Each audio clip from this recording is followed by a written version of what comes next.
আজকে আমার বৃন্দাবনের কাহিনীর মধ্যে যে অবশেষ শেষ পাঠটি পড়ব সেটা হলো কাম্যবনের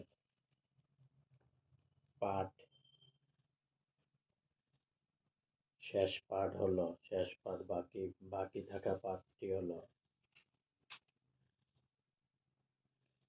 লুকালুকি কুণ্ড।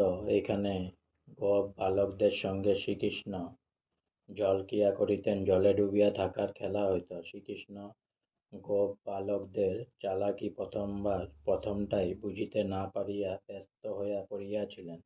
সকলে একসাথে ডুবিয়া শ্রীকৃষ্ণের পূর্বেই অন্য বালকগণ মস্তক উত্তোলন করিয়াইতেন এবং শ্রীকৃষ্ণের মস্তক উত্তোলন সারা পাইবা মাত্রই আবার ডুবিয়া যাইতেন। কৃষ্ণের চেয়ে যে অধিক ডুবিতে পারেন ইহা দেখাইবার জন্যই এই কৌশল অবলম্বিত হইত।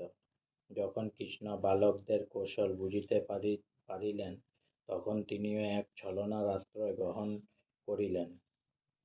আজকে আমার শ্রী বৃন্দাবনের কাহিনী শেষ পাঠটুকু কাম্যবনের এখানেই সমাপ্ত হলো। তাই অনেক অনেক সাবস্ক্রাইব করুন আমার চ্যানেলটি, অনেক অনেক লাইক করুন।